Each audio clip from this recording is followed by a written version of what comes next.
Ken from 14 Victor Echo here. We're here with Nate Tooley at Airhart.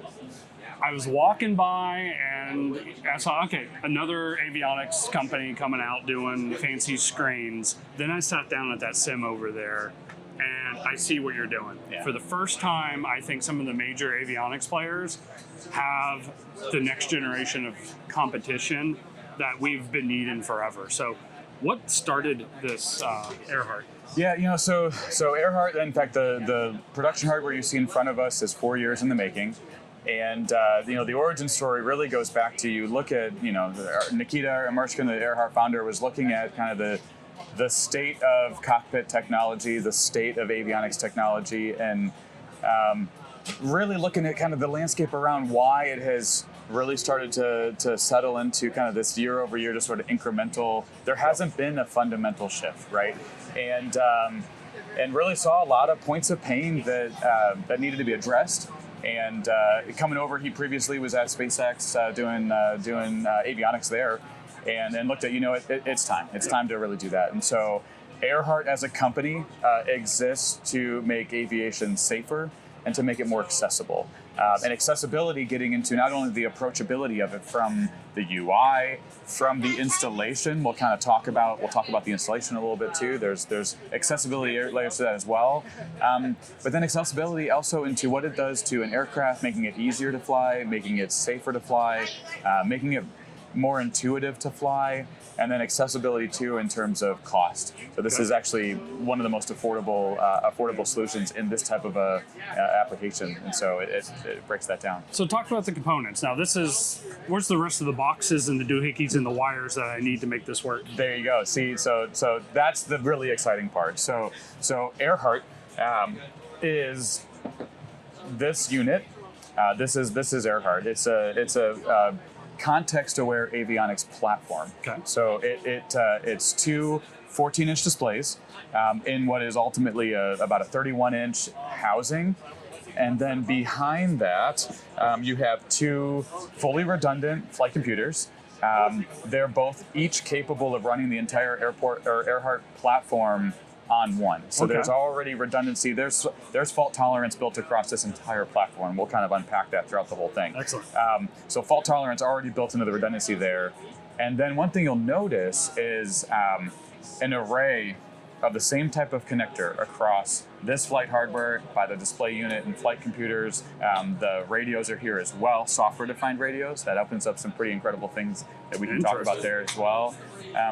Down into the other Airhart components. So this is a collection of them. There are a number of more units that go into the avionics that connect into that. And so what goes on with this is the behind the display, there's an avionics tray. Okay. And we'll have a few more of these components in there. And part of what makes it such an accessible platform for home builders, for kit builders, for those that like to maintain their aircraft is Airhart has gone away with the need for a wiring harness. Excellent. So, you fly an RV-15 or 14. Yeah. And so the complexity of getting all of those different units That thick of a harness. Right. Yeah. And the traceability across that is there's not a lot of visibility into that, right? And those weigh a lot as well. Behind us, we've got a customer aircraft. She was kind enough to, after she had Airhart installed in her system, she flew it out here from LA for the show. Before she did, we got a weight of her system before and after. She had removed a traditional system. It was a Garmin-based system. It ended up being about 20 pounds lighter. Wow. And then these connectors, what they do is it's really broken up into high power and low power, so power and then ultimately network communication. Okay. Every component on the entire Airhart platform down to, this is an Airhart developed autopilot servo. So we even develop all the way down to the servo level. Okay. Really looking at fault tolerance down to the ball bearings in an autopilot servo. They all use the same architecture. So you've got a high power connector. There's only one way for that to go in. It clicks into place and it locks. And then a low power network connector, that is what allows the microcontroller in this to communicate with the rest of the system. And again, one way for that to go. It clicks into place and locks, and that's it. and then the entire system is now then very closely vertically integrated. So it's connecting one Airhart piece of equipment into the other, ultimately for the entire system. So no complex CAN buses and daisy chaining things. No, not at all.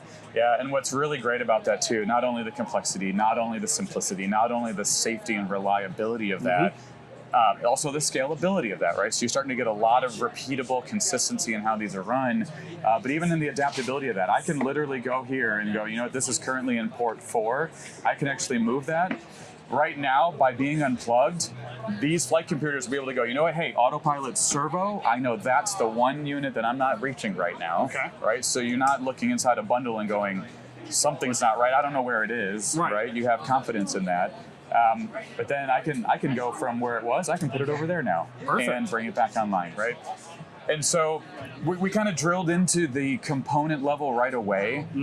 And the reason for that is Airhart is a context-aware avionics platform. Okay, so it's not just a display unit that then just propagates kind of what you would see from an incremental improvement in avionics. By being a fundamental reset in that, it is paying attention to and it is taking into consideration how a pilot behaves when he or she is competent or proficient or stressed or getting behind the aircraft, and is able to start collecting the data and really building upon layers of this context awareness, developing a comprehensive look at pilot proficiency across maneuvers, across each phase of flight. It can start to look at intelligently automating routine tasks, true push to start, one button push to start engine management, push and hold. The Airhart system brings the entire engine online. Automated checklists, so they display at relevant times, right? Things like, in the event of an emergency, no longer do those emergency checklists need to be buried within layers of menus. The system knows exactly what needs to be done and will present the user with the appropriate checklist, and even have the opportunity to go, you know what, let me run that for you. I'll take care of that. Like, hey, your engine just failed. Let me help you out. All the way down into text transcription of the radios, and one button, the opportunity to then program what that radio is. So let's talk about the user interface for a little bit, and then we're going to get back into that transcription that's happening. So the first thing that just was so obvious when I sat down was how different the flight display looks from everything that I've seen the last 20 to 30 years in aviation. And there's a reason behind it. Yes. So what went into making this user interface different? So by having a system an entire platform that's vertically integrated from the incremental unit all the way up into what you're seeing here, it now enables the system to look at every component that would go into a UI and really ultimately challenge the need for absolutely every element to be there. And so there can be a level of simplicity, there can be a level of approachability, because the system is now intelligently aware of when does information need to be there, and when can that fade back into the background, right? And so, when you work with an aircraft, they're complex systems. There's a lot going on inside of an aircraft, and it's only with a deeply vertically integrated platform do you have the context awareness to be able to go, I'm not just going to go show you everything you possibly need to know all at once. I'm going to pull back and I'm going to show you what you need to know now, what's useful to you now, right? And so I know, we're over there looking at the simulator again right now. What you're left with then is a reimagination of how a simpler breath of fresh air can be in a user interface. It's intuitive. It uses a lot of design language you see in automotive. So it's, for whether you're a pilot or a non-pilot, you look at it and these familiar elements come there. Sure. And then a lot of really unique design language going into the placement of menus we've introduced a very interesting rubber band kind of methodology with turn coordination and vertical movement to maintain kind of a context awareness within the mind of the operator of what's going on. And I will within say the that aircraft. rubber band at first, I sat down, it's like, this is nothing like what I'm used to. And as soon as I took off, it felt at home and natural. Right. And that rubber band methodology made so much sense from the very first seconds of flying. That's so great to hear, because that's brand new. That's never been done in aviation before, and you know, and it took a lot of testing to look at, you know, what can we do that can help you, either whether you're glancing at it or whether you're really spending a lot of time kind of dwelling on it. It keeps you contextually coordinated with what are you doing to the aircraft and what do you need to unload from the aircraft to go back to level, right? For situational awareness and safety and all of that. Now let's talk about bringing AI into it and listening to the radio, because you told me something that really got me excited. Yeah. So by building this context-aware platform and vertically integrating that to where we are here today as the launch platform that it is enabling additional features now that are absolutely first of their kind in general aviation. And these are all part of the platform. They're coming out as software updates, you know, post-launch as we start to layer on this even more. And how do we get those software updates again? Free, over the air, through Starlink. This is a Starlink connected system. So I get Starlink connected in my airplane when I get this installed. That's right. Yeah. So Starlink is a part of the system, and at least for launch customers, that's included for at least 2 years. And we'll be working on what can be a really advantageous, you know, pricing for that beyond the 2-year component. Perfect.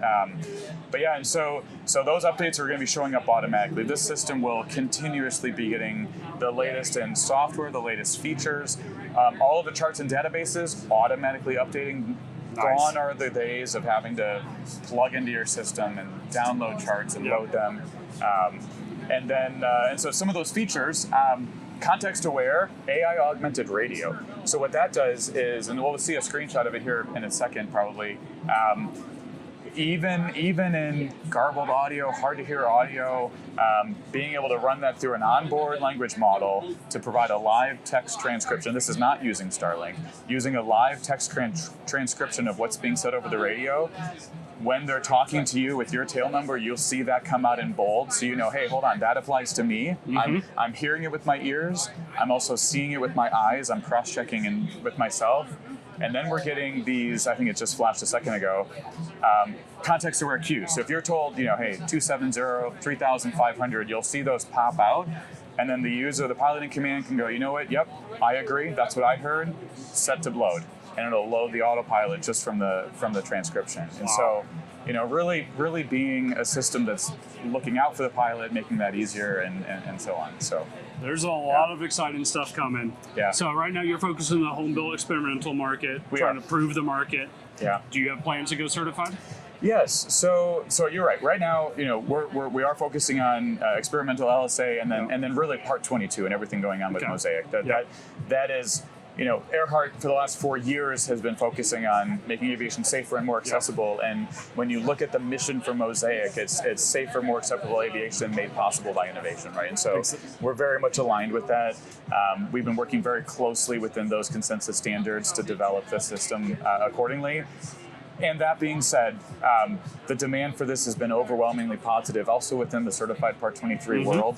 And it's been part of our roadmap to look at the right ways to onboard different platforms. And, you know, we are paying attention to that demand signal, and we're certainly looking at the right way to honestly kind of pull that into. Sometimes you got to get step one done really, really well before you go on to step two. That's really what it is, and especially when it's something that is a ground up fundamental redesign of a completely vertically integrated avionics platform. Really, we're going with the mindset of make this exist, right? Let's make this exist, and then let's build it in a way where we can layer on one component and another component until ultimately we're left with something that just continues to get better. Excellent.